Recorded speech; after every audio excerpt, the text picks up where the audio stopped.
नमस्कार विद्यार्थी मित्रांनो आपल्या सर्वांचं या ठिकाणी स्वागत आहे। आज आपण अंकगणिताचं एक अत्यंत महत्त्वाचं सेशन बघतोय। प्रश्न बघणार आहोत। अंकगणितामधला एक टॉपिक आहे त्याला आपण परिमाणे असं म्हणतो। परिमाणे, विविध परिमाणे, त्याला मेजर्स असा शब्द इंग्लिशमध्ये। तुम्हाला यावर प्रश्न येतात का? तर यस, यावर प्रश्न येतात। एमपीएससी ला यावर प्रश्न आलेले आहेत। सरळ सेवेची एक्झाम टीसीएस आयबीपीएस ला सुद्धा याच्यावर सातत्याने प्रश्न आलेले आहेत आणि त्या अनुषंगाने आजचं हे सेशन आपलं बघायचंय। शेवटपर्यंत बघा, सगळे मुद्दे कव्हर करणार आहोत।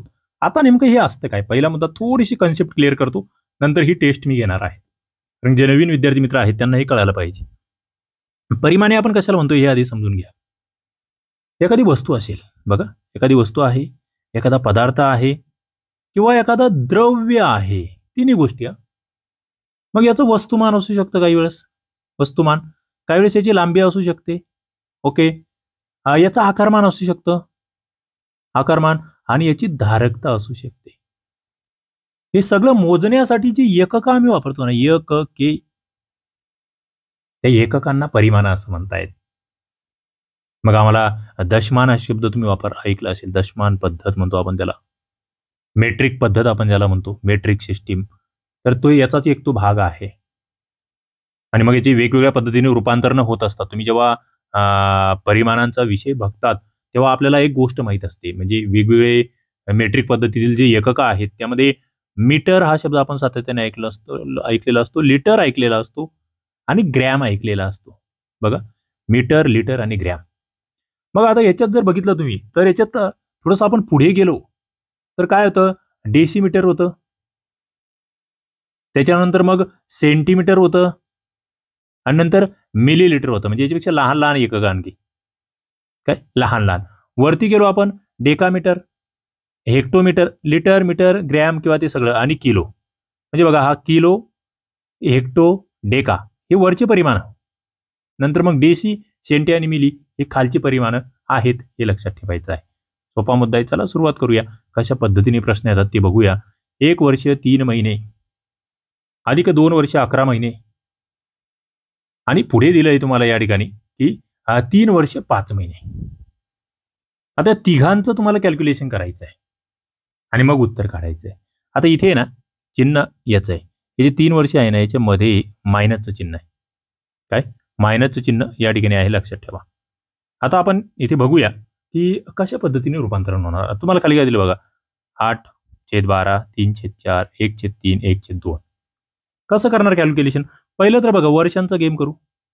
1 अधिक 2 किती झाले हो, 3 वर्ष झाले, आणि पुढे मायनस मध्ये पुन्हा 3 वर्ष, म्हणजे वर्ष जर बघितले या ठिकाणी तर वर्ष 0 येऊन जात आहेत, सरळ आहे। आता महिने जर मोजायला गेलो आम्ही तर बघा, इथे हे 3 महिने प्लस हे 11 महिने, 11 आणि 3 हे 14 महिने, मायनस 5 महिने, म्हणजे इथे येतात तुमचे 9 महिने। बघा बरं का, किती महिने येत आहेत, 9 महिने येत आहेत।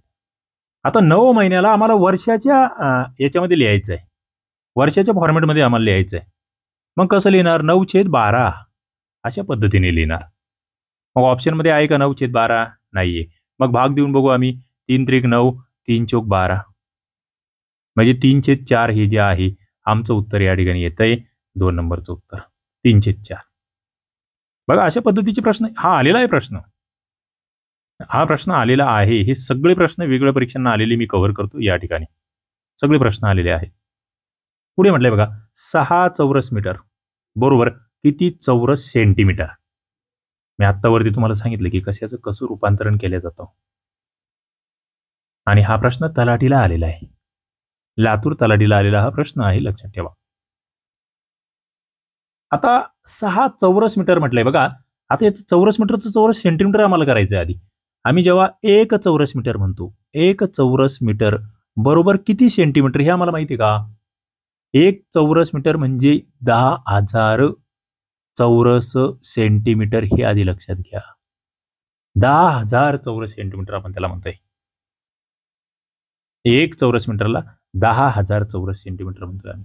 मग सरळ आहे, 6 चौरस मीटर काय येईल, 6,000, काय सॉरी, 1 चौरस मीटर किती आलंय, 10,000, 6 काय येईल, 60,000, 60,000 चौरस मीटर। आणि यस, ऑप्शन मध्ये तसं आहे, ऑप्शन मध्ये तसं आहे, लक्षात घ्यावं लागेल, आणि आमचं उत्तर येतंय पुढे जातो मी. पुढचा प्रश्न तुमच्या समोर आहे. काय म्हटले बघा, 1 वर्ग किलोमीटर क्षेत्रफळ बरोबर किती वर्ग मीटर? सरळ दिलंय. 1 वर्ग किलोमीटरचं मीटरमध्ये करायचंय. तुमचा पहिला मुद्दा हा लक्षात घ्या, किलोमीटरचं मीटरमध्ये करायचंय. हे कॅल्क्युलेशन तुम्हाला जमलं पाहिजे. आता तुम्ही जर बघितले 1 वर्ग किलोमीटर म्हणजे 1 चौरस किलोमीटर. 1 वर्ग आहे ना, त्यालाच आम्ही चौरस म्हणतो. त्यालाच आम्ही चौरस किलोमीटर म्हणतो. म्हणजे ते चौरस किलोमीटर जेव्हा येतो, किलोमीटर हा शब्द जेव्हा येतो, तेव्हा त्याला आपल्याला वर्ग मीटरमध्ये घ्यायचं असेल तर काय करायचं? सरळ 1000 मीटर गुणिले 1000 मीटर. तेव्हा काय होईल तुमचं? मीटरमध्ये जाईल नाही. बघा ना, मीटरमध्ये आणायचंय तुम्हाला. किलोमीटरचं मीटरमध्ये आणायचंय. आणि 1 किलोमीटर कितीपासून होतो? 1000 मीटर पासून होतो. मग त्याचा वर्ग करायचा 1000 मीटर गुणिले 1000 मीटर. आता इकडचे 3 शून्य आणि इकडचे 3 शून्य. तुमच्या उत्तरामध्ये ना 6 शून्य आले पाहिजे. कुठे 6? इथे 3 आहे. इथे 4 आहे. इकडे 10 जास्त आहे. इथे बघा 6 शून्य म्हणजे 6 पॉईंट या ठिकाणी येत आहेत. इथे किती येत आहेत? 3 मध्ये अरे इथे 5 येत आहेत. आणि मग शेवटचं बघा 1 2 3 4 5 6 ओके 4 नंबरचं उत्तर. 1000 मीटर गुणिले 1000 मीटर म्हणजे या ठिकाणी एकक दशक शतक हजार 10,000 1,00,000 10,00,000 वर्ग मीटर असं आपण त्याला म्हणू शकतो. अभ्यासकट्टा ऍप्लिकेशन आपण विविध परीक्षांची तयारी करतोय. या ठिकाणी तलाठी भरती 2025 तुमच्यासाठी जवळ येते. नोंदणी मुद्रांक शुल्काची परीक्षा तारखा जाहीर झाल्या आहेत. ग्रामसेवक भरती, पशुधन पर्यवेक्षक विविध परीक्षा येणार आहेत. या सगळ्या परीक्षांसाठी अभ्यासकट्टा ऍप्लिकेशनवर तुम्हाला बॅचेस उपलब्ध आहेत. नंबर तुम्हाला स्क्रीनवर दिसतो. या नंबरला तुम्ही व्हॉट्सअप मेसेज करू शकतात आणि बॅचला जॉईन होऊ शकतात. 300 सेकंद बरोबर किती तास? आता इथे ना कधी काय करायचं? ऑप्शनकडे लक्ष द्यायचं. ऑप्शन कसे दिले बघा. अपूर्णांकात ऑप्शन दिलेले असतील, मग याला काढण्यासाठी काहीतरी डोकं लावावं लागेल ना आम्हाला. 300 सेकंद म्हणलंय, सेकंदाचं तासामध्ये रूपांतर आम्हाला करायचंय. आम्ही कसं करणार? पहिला मुद्दा, आम्हाला मिनिटामध्ये रूपांतर करून घेऊ. आता हे 300 सेकंदाचे मिनिट कसे होणार आहे? तर 60 मिनिटाचा 1 तास होतोय ना, मग 300 सेकंद भागिले 60. बघा या ठिकाणी 60चा हा 0 गेला, हा 0 गेला, 6 35. इथे काय 5 मिनिटं. काय 300 सेकंद बरोबर 5 मिनिटं. पहिला मुद्दा हा झाला. तुम्हाला तास काढायचे. आता तुमच्याकडे 5 मिनिटं आले, तुम्हाला तासामध्ये काढायचे. तुम्ही काय करणार? 5 मिनिटं भागिले 60 मिनिटाचा विषय ना. मग काय येणार? 5 1 5 12 पंचे 60 1/12 येणार. ऑप्शन मध्ये आहे का? यस आहे.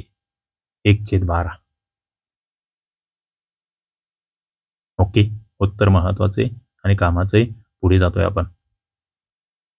300 सेकंद बरोबर किती तास? झालंय. पुढे जाऊया. 5 नंबरचा प्रश्न आहे. एका पेटीमध्ये 2 डझन आंबे आहेत. अशा 24 पेटीमध्ये एकूण किती आंबे? बस कॅल्क्युलेशन आहे, काहीच नाही दुसरं. कॅल्क्युलेशनचा विषय तुमच्यासाठी सोपा आहे. कसा? आता डझन म्हणजे काय? एका डझनमध्ये किती आंबे येतात? 12 येतात. बस एवढं तुम्हाला माहित असलं तुमचं काम झालं. बघा तुम्हाला लहान लहान गोष्टी सांगतो इथे. हे एकक आहे. हे वस्तुमापनाची एककं आहेत. कागद मापन असेल किंवा इतर वस्तू असेल, तुम्हाला डझन विचारलं जातं. पहिलं एकक तुम्हाला माहित असावं डझन. 1 डझन बरोबर किती? 12 वस्तू. बरोबर 1 डझन बरोबर 12 वस्तू. ते लक्षात ठेवा. तुम्हाला काही वेळेस ग्रॉस विचारलं तर ग्रोस 1 ग्रोस बरोबर 12 डझन. हे लक्षात आहे? हे माहित आहे? म्हणजेच 144 वस्तू येतात 1 ग्रोस मध्ये. हे लक्षात घ्या, लिहून घ्या माहित नसेल तर. आता 1 दस्ता असं जर विचारलं कागदाच्या बाबतीत 1 दस्ता, तर 1 दस्ता म्हणजे 24 कागद. 1 दस्ता म्हणजे 24 कागद. तुम्हाला विचारलं 1 रीम आहे. 1 रीम बरोबर काय? तर 20 दस्ते. मग 20 दस्ते, एका दस्त्यात 24 कागद आहे. 24 गुणिले 20 म्हटलं तर 480 कागद. एका रीम मध्ये 480 कागद असतात. आपण जे कागदाची रीम घेतो ना, हे तुम्हाला माहित असले पाहिजे. एवढी हे एवढी एककं तर किमान तुम्हाला माहित असावीत या ठिकाणी असं अपेक्षित आहे. आता इथे तुम्हाला विचारलं की 1 डझन 2 डझन आंबे. आता 2 डझन आंबे म्हणजे 2 गुणिले 12. 24 आंबे एका पेटीमध्ये आणि अशा 24 पेट्या आहे म्हणजे 24 गुणिले 24. चला 24चा वर्ग ज्यांना माहित आहे त्यांचं उत्तर ऑप्शन मध्ये आहे. 24चा या ठिकाणी डझन मध्ये काढलं 576 हे तुमचं उत्तर येत आहे. सोपा आहे प्रश्न. पुढे जातो. 25 अंश सेल्सिअस तापमान म्हणजे किती अंश फॅरनहीट तापमान? बघा 25 अंश सेल्सिअस फॅरेनहीटमध्ये तुम्हाला विचारलंय 77 अंश, 106 अंश, 84 अंश, 92 अंश. आता याचं एक सूत्रच लक्षात ठेवायचं, सोपं सांगतो तुम्हाला. मी जे तापमान आहे ना, तापमानामधले काही सूत्र आहे ना, तुम्ही अशी परफेक्टच करून ठेवा. सेल्सिअसचं फॅरेनहीटमध्ये रूपांतर करायचं असेल एक सूत्र आहे बघा, फॅरेनहीट बरोबर 9/5 गुणिले सेल्सिअस अधिक 32. हे सूत्राचे हे विज्ञानातही आपण बघितलेलं आहे. आणि जेव्हा फॅरेनहीटचं सेल्सिअसमध्ये रूपांतर करतो ना आपण, फॅरेनहीटचं सेल्सिअसमध्ये, तेव्हा एक वेगळं सूत्र आहे, सेल्सिअस बरोबर कंसामध्ये फॅरेनहीट वजा 32. ही 32 फार महत्वाचं आहे, गुणिले 5/9. उलट आहे फक्त इथे 5/9 गुणिले सी अधिक 32 होतं. इथे एफ मधून 32 मायनस करायचं आणि त्याला 5/9 ने गुणायचं. म्हणजे फॅरेनहीट मधून 32 मायनस करा, 5/9 ने गुणा. आणि इकडे 5/9 ने सेल्सिअसला गुणायचं, 32 प्लस करायचा. फॅरेनहीटमध्ये 9/5च्या गुणाकाराला सेल्सिअसने करून 32 प्लस करायचा आणि सेल्सिअसमध्ये 9/5ला त्याने मायनस करून 32 ने मायनस करून त्याने गुणायचं. बस एका ठिकाणी प्लस करायचं, फॅरेनहीट काढायला प्लस करा 32 आणि सेल्सिअस काढायला 32 मायनस करा. आणि 9/5 5/9 वेगवेगळे. इकडे फॅरेनहीटमध्ये 9/5 ने गुणायचंय, इकडे 5/9 ने गुणायचंय, उलटा पालटा आहे. आणि सेल्सिअसचं केल्विनमध्ये करायचं म्हटल्यावर ते सोपं आहे. म्हणजे केल्विन बरोबर सेल्सिअसमध्ये 273 मिक्स करायचे, 273 अंश, तेव्हा केल्विन येतं सेल्सिअसचं. ते एक लक्षात ठेवा. चला या प्रश्नाचं उत्तर देऊया. 25 अंश सेल्सिअस तापमानी फॅरेनहीटमध्ये करायचं. तुम्हाला सरळ सांगितलं मी, फॅरेनहीटचं सूत्र सगळ्यांनी लक्षात ठेवा, 9/5 गुणिले सी अधिक 32. याच्यापेक्षा सोपं काहीच नाही. 9/5 गुणिले 25 अधिक 32 काय, गुणिले 5, सॉरी माफी, असं इथे गुणिले 5 अधिक 32. आता इथे सरळ आहे, 5 1 5, 5 5 25, 9 5 45 अधिक 32, 45 अधिक 32 77. लक्षात ठेवा, उत्तर तुम्हाला देता आलं पाहिजे आणि तुमचं उत्तर येतंय 77 अंश फॅरेनहीट. पुढे जातोय. 1 बिलियन म्हणजे किती? बघा, 1 बिलियन म्हणजे किती? 1 लाख, 10 लाख, 100 लाख, 100 कोटी. 1 बिलियन. आपण मिलियन, बिलियन हे शब्द सातत्याने ऐकत असतो. 1 बिलियन म्हणजे ना, 1 बिलियन म्हणजे ना 1 अब्ज. 1 अब्ज. मग 1 अब्ज म्हणजे किती? एकावर 9 शून्य. किती?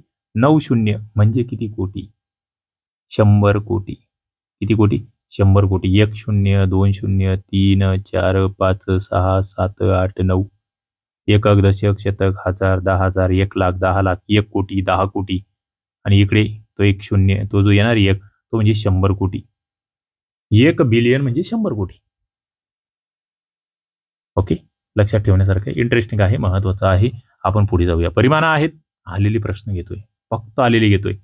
वेगवेगळ्या परीक्षांना, क्लास 3, क्लास 2 सगळ्या परीक्षांना आले. आता हा सोपा आहे, हा संगणकाच्या भाषेतला आहे. 1024 किलोबाईट म्हणजे किती मेगाबाईट? आम्हाला माहिती आहे केबी आणि एमबी आणि मग पुढे आता आमचं जास्त वापरात असलेलं जीबी, जीबीच्या पुढे टीबी, या सगळ्यांमध्ये 1024 येणार आहे. त्यामुळे चुकत नाही तुमचं. 1024 किलोबाईटचा 1 मेगाबाईट होतो हे आम्हाला माहिती आहे. ओके, 1024 किलोबाईटचा 1 मेगाबाईट होतो हे आम्हाला माहिती आहे. आपण पुढे जाऊया. पुढचा प्रश्न तुमच्यासाठी आहे. 10 रुपयांच्या नोटांच्या पुडक्यात 87,256 पासून 87,280 पर्यंत क्रमांक आहे, तर एकूण रक्कम किती? आता हे नोटांचं आहे ना, अनेक वेळा विचारलं जातं. आता तुम्हाला थोडंसं आधीच्या याच्यावर मी हे करून घेतो. हा प्रश्न जो आहे ना, याच्या अनुषंगाने तुम्हाला आणखी काय प्रश्न येतात हे जे आहे, हा फक्त मी तुम्हाला एक नमुना दाखल हा प्रश्न घेतलेला आहे. पण तुम्हाला एक 8 बीट म्हणजे किती बाईट असा सोपा प्रश्न येऊ शकतो. 8 बीट बरोबर 1 बाईट हे लक्षात राहू द्या. ओके, आता 1024 बाईट तुम्हाला दिले, 1024 बाईट, तर त्याचा 1 किलोबाईट होतो. ओके, 1024 किलोबाईटचा 1 मेगाबाईट होतो आणि 1024 एमबीचा 1 जीबी होतो. 1024 जीबीचा 1 टीबी होतो आणि 1024 टीबीचा 1 पीबी होतो. मग पुढे पेटाबाईट म्हणतो आपण त्याला, पेटाबाईट. पेटाबाईटच्या पुढे एक्झाबाईट आहे. एक्झाबाईटच्या पुढे झेटाबाईट, योटाबाईट, ब्रोटोबाईट आणि जिओपबाईट. म्हणजे याच्यामधलं सगळ्यात मोठं माप मेमरीमधलं जिओ बाईट आहे बघा. म्हणजे तुम्हाला एक अतिरिक्त माहिती देतोय, जिओ बाईट सर्वात मोठं माप याच्यातलं, त्याच्यापेक्षा मोठं काही नाही. ओके, लक्षात ठेवा. पुढे जाऊया. आता या नोटा आहे, नोटा मोजायच्या आहे. नोटा मोजणं सोप्या गोष्टी आहे. नोटा मोजायच्या आहे. एक आणखी एक मुद्दा इथे जो आपण मिस केला तो तुम्हाला सांगतो, बऱ्याच जणांना हे जमत नाही. हे बिलियनवर आपण डायरेक्ट गेलो, पण याच्या आधीचं थोडंसं बेसिक, थोडा वेळ घेतोय मी तुमचा. जे इंटरेस्टिंग विद्यार्थी आहे, ज्यांना खरोखर अभ्यास करायचा आहे, ते करतील या ठिकाणी. हे बघा, आपल्याला माहिती आहे 1 लाख म्हणजे किती हजार, असं जर तुम्हाला विचारलं तर तुम्ही काय सांगाल? 1 लाखामध्ये किती हजार असतात हे आपल्याला माहिती. इथपर्यंत सोपं आहे, हे आपल्या पट्ट्यात आहे. पण आम्हाला 1 मिलियन जर विचारलं तर मग काय? आमचं मिलियन आलं की मग आम्ही गोंधळतो. पण मिलियन हा शब्द दशलक्षसाठी, हे लक्षात घ्या. 1 मिलियन म्हणजे काय? 10 लाख. 1 मिलियन म्हणजे 10 लाख. 1 कोटी बघा, 1 कोटी म्हणतोय आपण. 1 कोटी म्हणजे सुद्धा 10 लाख. 1 कोटी 10 मिलियन. 1 कोटी बरोबर 10 मिलियन. 10 दशलक्ष असं म्हणावं लागेल आपल्याला. त्यालाच आम्ही 100 लाख असंही म्हणू शकतो एका कोटीला. आणि मग 1 अब्ज बरोबर 100 कोटी. आता आम्ही एक म्हणजे न्यूजमध्ये वगैरे वाचतो बघा, आमची आता अर्थव्यवस्था एवढे ट्रिलियन डॉलर झाली. आता 1 ट्रिलियन म्हणजे काय? असं हे जे ट्रिलियन येतं ना, हा ट्रिलियन शब्द महत्वाचा आपल्यासाठी. 1 ट्रिलियन म्हणजे 1000 कोटी. लक्षात घ्या बरं का. 10 बिलियन म्हणतो आपण त्याला. 1000 कोटी. 1 ट्रिलियन म्हणजे 1000 कोटी.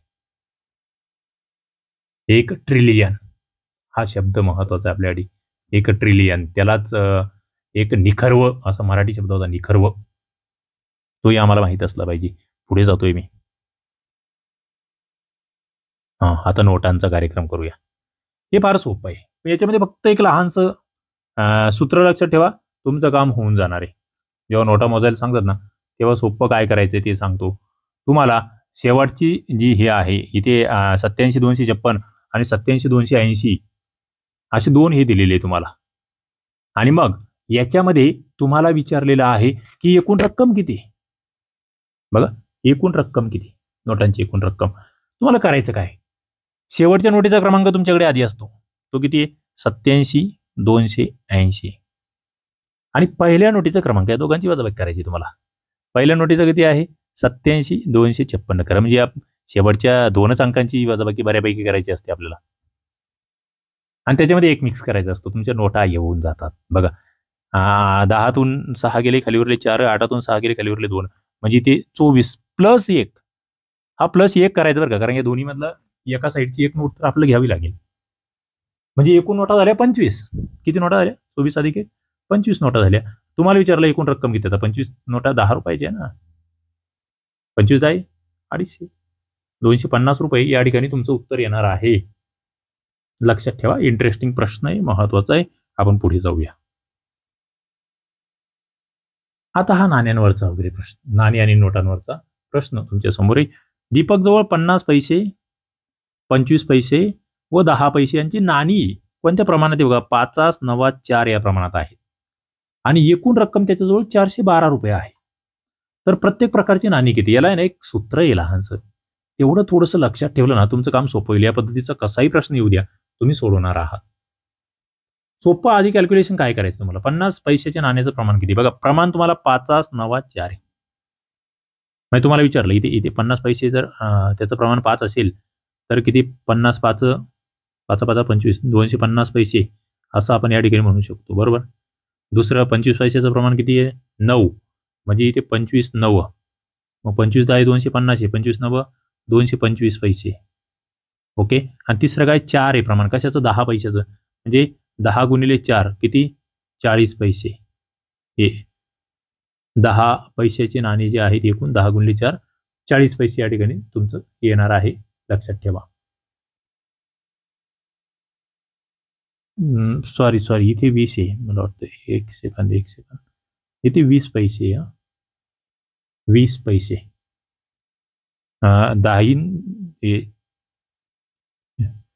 10 रुपयाचे 20 चोक 80 असं होईल इथे. माफी असावी, ते थोडंसं मिस्टेक झाली. 20 पैसे ते तुमच्या समोर आहेत. आता या ठिकाणी जर बघितलं तुम्ही, तुम्हाला करायचं काय? तुम्हाला दिलेली असती एकूण रक्कम किती दिली आहे 412. तुम्हाला सरळ टाकायचं 412 गुणिले 100 करून घ्यायचं बघा, गुणिले 100 करायचं आणि दिलेल्या नाण्यांची बेरीज करायची. झालं तुमचं काम. आता दिलेल्या नाण्यांची बेरीज किती होते? हे 250, हे 225 आणि 80 किती होती बेरीज? 200 आणि 200 किती झाले हो? 400.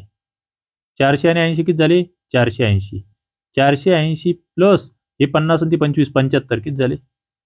480 प्लस 75. बघा इंटरेस्टिंग आहे, महत्वाचं आहे. 480 प्लस 75 या ठिकाणी तुमच्या समोर आहे, उत्तर द्यायचं.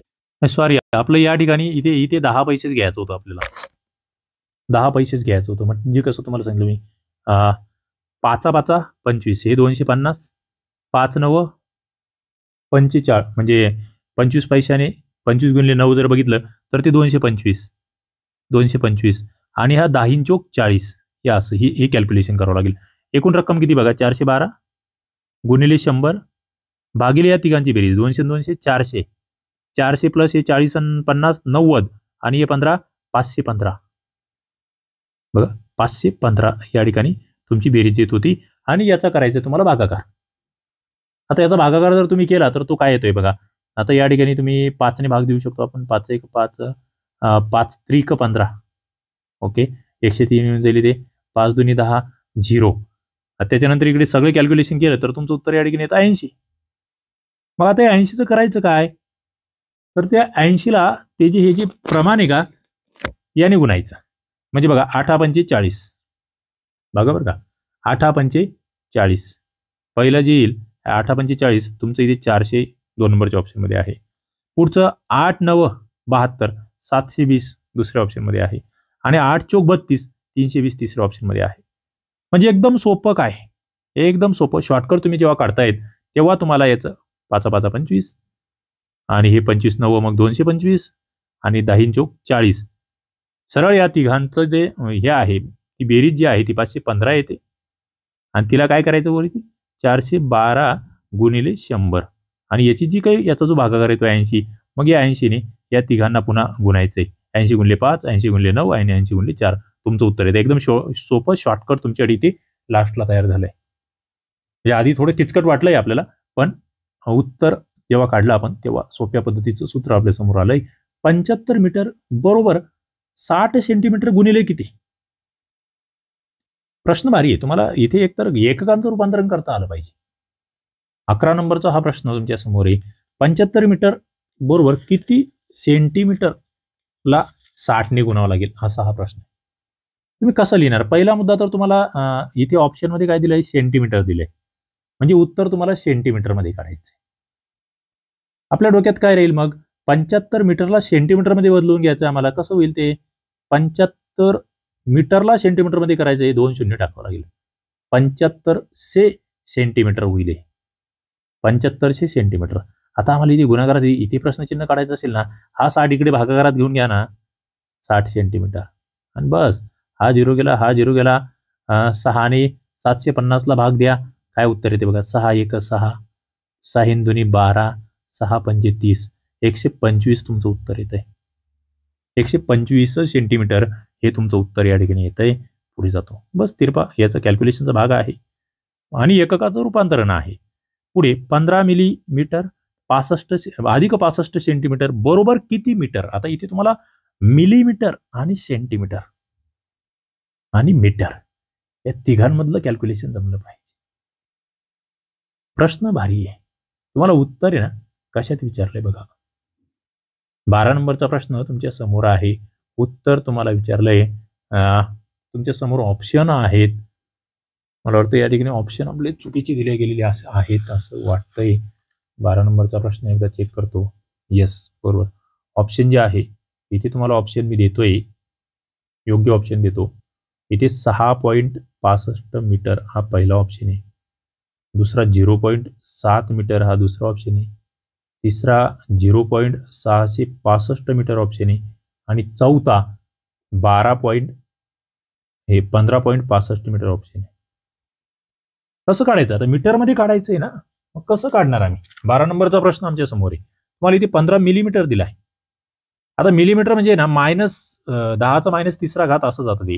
100ने पॉईंट मायनस होतात 3 झिरोने. म्हणजे जेव्हा तुम्ही 15 मिलीमीटर म्हणाल ना तेव्हा ती मीटरमध्ये 15 गुणिले 10चा मायनस तिसरा घात मीटर असायची. मग मायनस तिसरा घात जेव्हा म्हणतो ना मी तेव्हा 0.015 असं लिहावं लागतं आपल्याला त्याला 15 मिलीमीटरला. दुसरं 65 सेंटीमीटर जे म्हटलंय ना 65 सेंटीमीटर म्हणजेच काय 65 गुणिले 10चा मायनस दुसरा घात मीटर असं येते. मायनस दुसरा घात म्हणजे 0.65. पाठीमागून इकडे वरती 3 याच्यानंतर दशांश चिन्ह होतं, इथे 2 नंतर दशांश चिन्ह आहे. आणि मग आता या दोघांची बेरीज 0.015 प्लस 0.65 कसं करत असतो आम्ही हे 0.015 प्लस 0.65 हे जे असतात ना दशांश चिन्ह ते एक खाली एक घ्यावे लागतात. म्हणजे 5चा 5 5 आणि 1 6 हा 6 0.665 हे तुमचं उत्तर आलं पाहिजे. ही बेरीज जी आहे ना दशांश चिन्हाच्या खाली घ्यायची तेव्हा ती बेरीज चुकत नाही. सोपं ती लक्षात ठेवा. आणि हे जे आहे रूपांतरण ते तर महत्वाची जी. आता प्रश्न काय बघा, एक पेला आहे, एक तांब्या आहे, 150 ml आणि 165 ml एवढं पाणी त्या एका पेल्यात आणि तांब्यात बसतं अनुक्रमे. आता 13 लिटर पाणी असलेल्या बादलीतून एक पेला आणि एक तांब्या पाणी भरून बाहेर काढलं तर बादलीत पाणी किती? इथे तेच आहे. रूपांतरण करता आली पाहिजे. मिलीमीटरचं लिटरमध्ये करता आलं तर तुमचं उत्तर आलं. पहिला मुद्दा, तुम्ही एक पेला आणि एक तांब्या पाणी काढणार आहे. म्हणजे किती पाणी काढणार आहे? 150 ml प्लस तुम्ही 165 ml पाणी काढणार आहे. म्हणजे किती हो? किती ml पाणी काढणार आहे तुम्ही? दोन्ही मिळून 315 ml पाणी काढणार आहे तुम्ही. आता mlचं आम्ही बघा बरं का. ml म्हणजे काय? 315 ml. ml म्हणजेच 10चा मायनस तिसरा घात लिटर. मग मायनस तिसरा घात म्हणजे काय? 0.315 3 दशांश नंतर ml आलं की 3 दशांश लक्षात ठेवायचे. 0.315. आता बादलीमध्ये एकूण पाणी किती आहे? 13 लिटर. आता 13 लिटर मधून 0.315 एवढं पाणी तुम्हाला मायनस करायचं आहे. कसं करणार? सरळ इथे हे 13 लिटर आहे आणि याच्यातून तुम्ही 0.315 एवढं पाणी मायनस करणार आहात. लक्षात ठेवा 0.315. सरळ 13 लिटर मधलं ते वरचं एक जे आहे 12 लिटर 1000 मधून 315 आम्ही जेव्हा मायनस करतो 1000 मधून 315 तेव्हा आमच्या समोर किती राहतात हो? 685. आमच्याकडे तसं ऑप्शन आहे का? यस आहे ना. 12.685 लिटर. ओके 12.685 लिटर हा आमच्या समोरचा ऑप्शन आहे आणि ते आमचं उत्तर आहे. पुढे जातोय मी. पुढचा प्रश्न तुमच्या समोर. 3/4 पाण्याने भरलेली टाकी आहे. तिच्यातून 21 लिटर पाणी बाहेर काढले. बघा 3/4 एवढी पाण्याने भरलेली टाकी 21 लिटर पाणी बाहेर काढले. आता टाकी भरलेली आहे तर टाकीची एकूण 2/5 लिटरची क्षमता आहे. 2/5 किती लिटरची क्षमता आहे असं तुम्हाला म्हटलंय. बघा 14 नंबरचा प्रश्न तुमच्या समोर आहे. उत्तर तुम्हाला द्यावं लागेल. टाकीची एकूण क्षमता किती लिटरची आहे? सॉरी 3/4 पाण्याने भरलेली टाकी त्यातून 21 लिटर पाणी बाहेर काढलं. आता टाकी 2/5 भरली. ते थोडंसं हे झालंय प्रिंटिंग मिस्टेक. आता 2/5 भरलेली आहे तर टाकीची एकूण क्षमता किती आहे? किती लिटरची क्षमता आहे असा हा प्रश्न आहे. 14 नंबरचा तुमच्या समोर हे उत्तर तुम्हाला द्यावं लागणार आहे. कशा पद्धतीने काढायचं या प्रश्नाचं उत्तर? टाकीची धारकता तुम्हाला विचारलेली आहे. म्हणजे बघा 3/4 एवढी टाकी भरलेली आहे. ओके आपण 3x म्हणू. आपल्याला माहित नाही एकूण किती लिटरची क्षमता आहे म्हणून 3x भागिले 4 वजा त्याच्यामधून किती पाणी बाहेर काढलं? 21 लिटर पाणी बाहेर काढलं. आपण इथे म्हणू 21 लिटर बाहेर काढले पाणी. आणि मग उरलं किती? 2/5. किती? 2/5. आता हे 3x आम्ही काय म्हटलंय? टाकीची क्षमता आहे. इथे 3x भागिले 4 वजा 21 बरोबर 2x भागिले 5 असंही कॅल्क्युलेशन येतं. त्याचं सूत्र बनतं. मग कसं होणार? तुम्ही जर बघितलं तुम्हाला 3x भागिले 4 वजा 2x भागिले 5 आपण करून घेऊ. या दोघांची वजाबाकी करून घेऊ आणि बरोबर 21. मग इथे वजाबाकी करायची म्हणजे काय? तिरपा गुणाकार होईल. 3×5 15 15x आणि 4 दुनी 8 15x वजा 8x आणि खाली 4×5 20 बरोबर 21. बघा हे कॅल्क्युलेशन तुमचं जमतंय समीकरण बनतंय. आता 15 वजा 8 किती झाले हो? 7x. 7x बरोबर 21. x बरोबर बघा आणि हे भागाकारात 20 आहे ना, म्हणजे हा 20 इकडे गुणाकारात जाईल. 20 गुणिले 21, 21 दुनी 42 म्हणजे इथे 420. 7x बरोबर 420. 7x बरोबर 420 येईल. मग x बरोबर किती? 420 च्या भागाकारामध्ये 7. 7 सकम 42. म्हणजेच तुमचं उत्तर काय येतंय? 60 येतंय. 60 लिटरची टाकीची क्षमता आहे. किती? 60 लिटरची टाकीची क्षमता आहे. हे आपल्याला या ठिकाणी उत्तर येतंय. पुढे जातो. पुढचा प्रश्न 2 वर्ष 3 महिने 20 दिवस अधिक 3 वर्ष 4 महिने 20 दिवस अधिक 1 वर्ष 3 महिने 20 दिवस बरोबर किती? तोंडी आलं पाहिजे या प्रश्नाचं उत्तर. कसं काढतायत तुम्ही? पहिली गोष्ट तर तुम्ही महिने, वर्ष तसं काढलं तर चांगलं आहे. तुम्हाला पुढे जर बघितलं उत्तर तर महिन्यांमध्येच दिलंय. तुम्ही आधी वर्ष काढून घ्या ना. 2 वर्ष, 3 वर्ष आणि 1 वर्ष किती झाले? 2 आणि 3 आणि 1. 2, 5 आणि 1 6. 6 वर्ष झाली म्हणजे एका वर्षामध्ये किती महिने हो? 12 महिने. 12 छक 72. वर्षांची झाली 72 महिने. इकडे बघा 3 महिने, 4 महिने आणि इकडे 3 महिने म्हणजे 3 दुनी 6 आणि 4. इकडे 10 महिने इथे झाले. आता दिवस बघा, हे 20 दिवस, हे 20 दिवस आणि हे 20 दिवस म्हणजे 60 दिवस म्हणजे किती झाली इथे? 2 महिने. 72 अधिक 10 82 अधिक 2 84 महिने. तुमचं ऑप्शन आहे का 84 महिने? यस आहे. कॅल्क्युलेशनचे प्रश्न सोपे आहेत आणि याच्यावरची उत्तरं चुकायलाच नको. मी तुमचा प्रत्येक टॉपिक कव्हर करत चाललोय. तुम्ही किती सातत्याने बघतायत हा तुमचा विषय आहे. 5 रुपये, 10 रुपये, 20 रुपयाच्या समान नोटा घेतल्यास 1050 रुपयामध्ये प्रत्येक प्रकारच्या किती नोटा मिळतील? थोडा वेगळा प्रश्न आहे. सराव असेल तरच जमतो, अन्यथा जमणार नाही. याला एक सोपं सूत्र मी तुम्हाला सांगणार आहे. सोपं सूत्र तुम्हाला मी सांगणार आहे या ठिकाणी. 5 रुपये, 10 रुपये आणि 20 रुपयाच्या समान नोटा 1050 एवढी ती रक्कम आहे. तुम्हाला काय करायचं माहिती का?